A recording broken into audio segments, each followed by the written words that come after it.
Sorry about that. I guess I'll have to do a take two on this. I'm not sure why I lost connection, but the last thing I was talking about was perfection. And then with that is if you don't do it, someone else will. So there's all these opportunities out there just waiting for someone to take them. And as you're thinking about different things you can move into, eventually someone else is thinking about that. Now, look, with the recent game, a lot of people can sell, certain stuff. A lot of people can sell jeans. A lot of people can do different things. But when it comes to maybe finding a new source, if there's tons of people out there that are looking for resellers to buy their products that they can't deal with, they don't want to sell, it's returns, liquidation. Either they lost the person, they're a new company, and they need someone to deal with. So you have all these potential opportunities out there. And if you're not spending time trying to find those, then someone else will. So that's what I wanted to say about that. And it kind of goes with the info that I'm giving you guys. It's kind of like, well, why would you go on YouTube and tell people how you make money? Because really, ultimately, if I'm not doing it, someone else will. And I'd rather you hear from someone that's a little bit experienced and is not just trying to sell a big course or what have you. Though that would be nice down the road. I've talked about in my other videos about maybe making some sort of course for beginners. But, at this time, that's all on hold right now as we wrapped up from the fourth quarter and have a bunch of inventory. Tonight on Wage Show, for those just joining this video, I'll be on Wage Ventures at 10 o'clock. I'm looking forward to that. And I am going to be doing an unboxing on there. So if you guys remember in my last video, I talked about a Mophie order. Well, that came in yesterday. It's like the Mophie wireless chargers. You can put them on your phone. There's the portable ones you can travel with. So it's what is it? It ended up, I had to redo the numbers. And it was $1,650 plus $50 to ship. And then, or no, I'm sorry, it was $1,480 because we had to do some renegotiating. He didn't want to let it go for that low, and I told him I didn't need a lot of the cheaper items, and so he ended up pulling them. Ended up being like $1,530 with shipping. So 180 units. I paid about $8 a piece when it was all said and done, delivered to my house. And some of them were going to sell for 50, some of them were going to sell for 20, 25. But on average, they're selling for probably the average sale price on these is going to be like 35 to 40. Now, there will be some that are broken, some that are used. There'll also be some that are brand new. So I honestly haven't even opened the box yet. That'll be fun to do on Wade's channel. It looks like everybody's hearing me loud and clear. I'm not sure what happened on my end. I'm directly connected and plugged in, so that's kind of weird. But hopefully that doesn't happen later. If anyone has any questions, there's only a couple people tonight. It's just, like I said, a short video. And I wanted to keep to my word that Thursday nights, the nights that I'm available on Thursdays, I'm going to at least jump on for, half an hour or so. I didn't have a lot of time to prepare for any content tonight. But I do have some questions. So if you guys have any in the chat, go ahead and put them in now. But Dylan from Instagram, which if you guys don't know, I'm most of my day-to-day posts go on Instagram, so a good place to follow there is at Liquidation Pros. Dylan says, I hate to bother you, but can you recommend some websites for liquidation? I sell on eBay and Amazon, and my only source of inventory is thrift stores right now. I would like to branch out, but I have no idea where to start. I've done several Google searches, but don't feel comfortable with the websites I'm finding. Clothing, electronics, toys, etc. is normally what I'm looking for. I appreciate your time. Obviously I recommended, I responded with some of the videos that I've already put out that is, providing a lot of information about the different liquidation sites. And going back to that, if you do Google, you're going to get the top sites are going to be liquidation.com, the Blue Lots, B Stock, maybe 888 Lots. There's a couple of different big players. I'm missing one or two. Bulk, obviously, is another big one. And normally, the closer, the more direct you can get with the manufacturer, the better you're going to make out. What I've liked about liquidation is, from my experience, I don't feel like that stuff's cherry picked. They are getting truckloads upon truckloads of stuff. And I know this because I have had, $400 and $500 items that they said were going to be in there actually be in there. So, I don't think they're risking their corporation with someone coming out and saying that they're picking through the lots and they're specifically selling the best stuff, but selling lots of junk. So that can be a good source. If you go back to some of my previous videos, I talk a lot about liquidation.com, because that is kind of one of the places I started with liquidation. But prior to them, I had local connections that have always been by far the best, is you can find someone locally. Now, if you don't live in a big metropolitan city, I live outside of Baltimore, but if you live, out in the suburbs or out in the country, your best bet is probably going to be finding someone online that you can buy from. But that same strategy of finding local sources, I used to find like this Mophie product. I just went on Google, did a bunch of searches. I kept trying to find what I was looking for is like online stores. At that time, I was looking for online stores that were fairly newer. And so there were retail stores that had an online presence, and they were within like my bordering state. So I looked, like, search Google Maps, a couple different keywords, and I was trying to find stores that had websites, and I would reach out to them and let them know what I did, if they currently had a process or someone buying their returns. It literally took me over a year to build a connection with this guy that I'm buying from, and it's been some of the best stuff. Now they have their own website. I don't even know if they're still running a brick and mortar now, because they're doing so well on the web. But then they also do Amazon as well. So it seems like most of the stuff he's sending to me is Amazon, but a lot of times they have their own stock labels over it. So by the time we peel them off, if there is an Amazon label, it comes with it. So I don't really care so much if it's from their online site or Amazon. And they could also be using Amazon to be like their drop shipper. So it would still have Amazon labels anyway through that. Take a question from the chat. Chubby, I just want to say I'm trying to set up for auctions and sell on eBay. The more I learn, the more I seem to get overwhelmed. Any advice? The best thing is to just take it one step at a time. What a lot of other sellers will tell you is like find a few things around your house, get used to selling, get used to shipping. And then when you're ready to kind of fine tune each process, you want to narrow in on that. So if you're having issues with figuring out shipping, there's tons of videos of people talking about tips and tricks and what they use to ship. Everyone does it a little bit differently, but you should be able to find enough information out there for that aspect. If you're having troubles with listing, there'll be videos for that. So you kind of want to fine tune what you're doing. But best way to get started really is garage sales, to thrift stores, and build up a little bit of capital. You're building up that experience until a point where you can go out and find larger deals. So that way it ends up in the long run, the bigger deals. It's a lot of work in the grand scheme of things, but it's nice because you would get maybe 20 of one item and 5 of another and 12 of this. So it's a lot of repetitive where you sort them all out and you test them. And then if it's electronics, you test them all like I don't have to do with these Mophie cases. But then you make one listing for all their new, one listing for all the ones that are used. And it goes, you can, this lot was about around $6,000 to $8,000 is what I estimated on eBay. So I should easily double, if not triple my money. I'll definitely double my money in net profit. But I won't know until I see how much is broken or damaged. But anyhow, that's one tip, is like to slowly grow it. And it goes back to the whole point of this video is patience. You have to be patient. It takes time. I sold my first item in 2002, but I didn't really start selling like as a hobby till 2006. And then it started ramping up a little bit more in 2008. And then I just happened to stumble across liquidation about 5 to 6 years ago. And that's when things really started ramping up. So that would be my advice. Hannah says, hi. Hello, Hannah. Thanks for all your kind words on the YouTube chat box there. And some of the haters out there, Hannah was putting straight. What's up, Pac-Man? How you doing, brother? See you in about 40 minutes. I just want to jump on and let anybody that was jumping on here know that I'll be on Wade's channel in a little bit.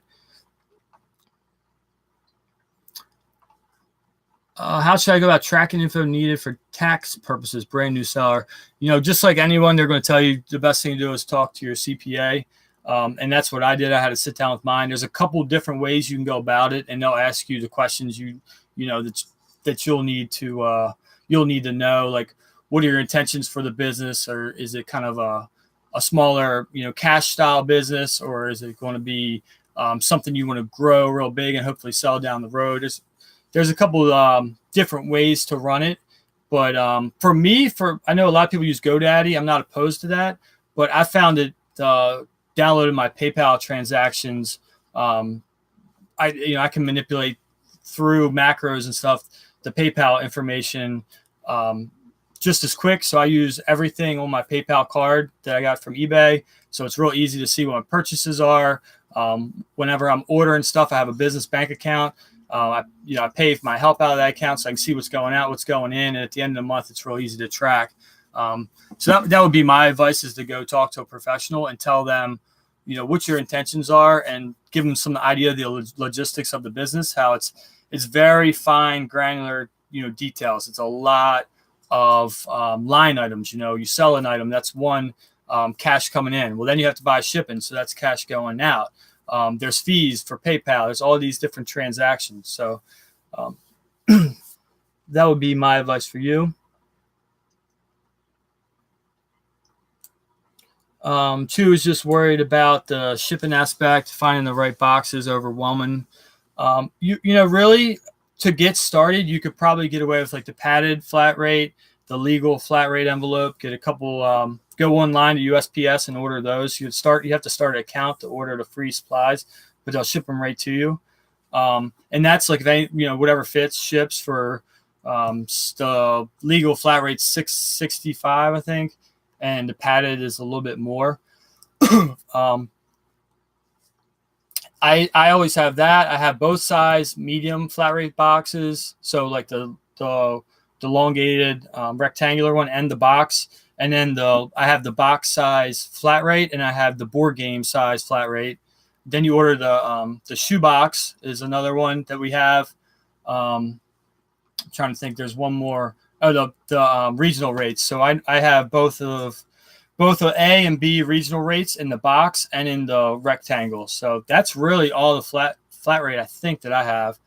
And then I have in my padded envelopes that I purchase, I have size 0, 1, 3, 5, and 7. So it makes it easy. So most items can fit in there. And then I have about similar size, just regular poly bags, like solid poly bags that are not see-through. So if I get a dress shirt, it can go in the number 3, I think. But if it's or that might be the 5. It depends on how it's folded, obviously. But if it's like a pair of jogging pants or something, that might go in the smaller one. So I like to have the options on the different size bags. Is there any other questions? Trying to think if I had anything else to cover. That was it for the questions I got. I answered a bunch already through Instagram. I love the fact that you can respond to people through voice. But started using that. And if you guys haven't seen, I did upload the Macy's haul video.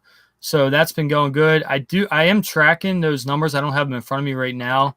But one thing you can do is when you have a store, if you're not doing this, you can set your store categories to display as the categories that eBay would have. So all the fine details of the categories, eBay will show that when someone's in your store. But internally, you can put your own store category. So what I like to do is, like, for that lot, I called it Macy's, whatever, the 175 or whatever, internally. So all the items I put into that Macy's store, now the customer doesn't know that or see that because eBay sorts it by the eBay store category. But what that allows me to do is quickly go in and pull. Like right now, I could go in, check my solds for the last 90 and check what's active and come up with a quick total. So that's a pretty good tip for you guys if you're looking to track, like a quick tracking way to track your numbers.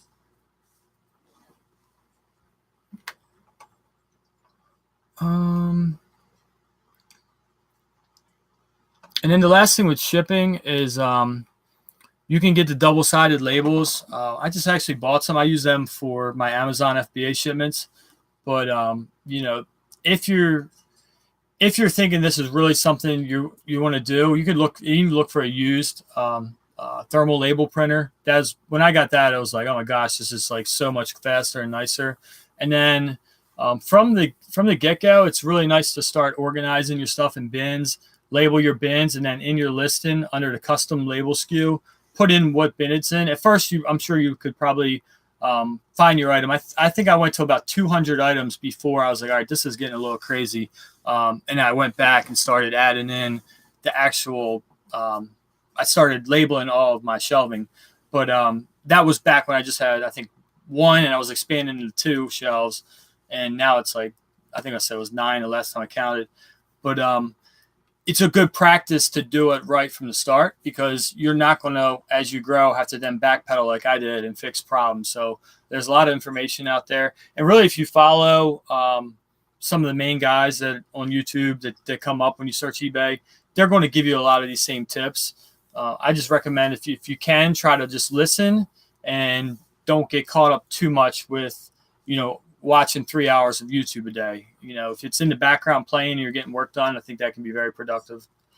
I got about a couple minutes. If anyone has any last minute questions, I can tell you a few other things I have going on to start preparing all my tax stuff. And I actually, by next week, I need to get the probably by Wednesday or Thursday, I'm going to get the numbers that my employees had worked to my accountant. So I have to do all that.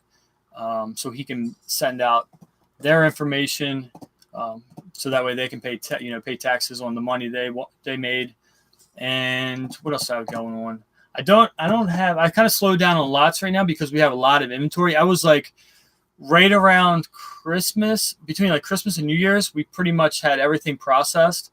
And then just recently, after the New Year, with all the Christmas returns, I stocked up on a couple lots, some of which I'll video. This Mophie, I think I'll do on Wade's channel. It's just going to probably be a quick like show and tell. This is the type of stuff you want to try to get. But I may set up and do like a full unboxing so you guys can see a little more detail, the types of items. And during that, I like to look them up. Also, I think if you guys have seen my other videos, I'll scan it, look it up, and show you what I'm seeing on eBay. And that's a good way for you to learn how to search the completed listings. One last check of the chat real quick.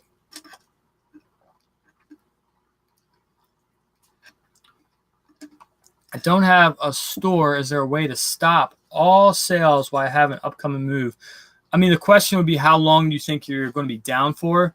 Because you could just do extended handling time for everything. You could do a bulk edit and change your handling time. I'm pretty sure you can still do bulk editing without a store. You should be able to. But if you could set up as far as like 10 or 14 days, if that's not enough, you might have to just put the store on. You can't put it on vacation. So yeah, that's a good question. Take about a month. Yeah, I think the best thing you're going to have to do is go in and end everything, because you're not going to be able to fulfill the orders, and you're going to end up getting negative feedbacks if people don't realize that it's going to take a month. I don't even think you allow extended handling time that far out. So you would just go in and end listings. eBay will save them all in the complete or in the ended folder. And then when you're ready to start back up, unfortunately, you'll have to list them again. If someone else knows, later on, you can comment down in the chat. Let me know if there's another way, but that's what I can think of. I don't know if you can do it. I don't think you can do a trial of the store. I think when you buy a year, they give you a month free, but it depends on how many items do you have. I think once you get over 200, it makes sense to get the basic store. But if you're less than that, it probably makes sense to end them. Yeah, I mean, 140. If you're planning on continuing to grow, it may be worth getting the store, because you do get some other discounts as well as the shipping coupon. So I have a medium size, I think it is, which is 1,000 listings, and I get a $50 quarterly coupon, which I use for the padded eBay envelopes, which I love. So, all right. Any other last minute questions? I appreciate everyone who jumped on. Like I said, it was just a quick video. The main things, talking about patience, being patient, looking for the deals. Don't feel like you have to buy something. I know sometimes it's tough because you're trying to pay the bills, but you got to realize too is that the next great deal could literally be the next day or 2 days away. And if you forced yourself into buying something and spending capital and time on product that maybe isn't making as much money as something else you could have found. So, be patient when you're sourcing inventory. Set yourself different values on what you want to make, at least for listing the item. And then obviously don't get complacent. Continue to look for new sources and strategies to grow your business. And then lastly, it doesn't have to be perfect. Just, you got to do it. You got to move forward. You got to give it a try and learn from your mistakes. So I hope that that helps everybody. Looks like we don't have any questions in the chat. So I'm going to wrap it up, and I will see you guys over at Wade's Ventures. Hopefully my internet connection stays stable. And thanks for joining me, guys. I'll talk to you later. Bye.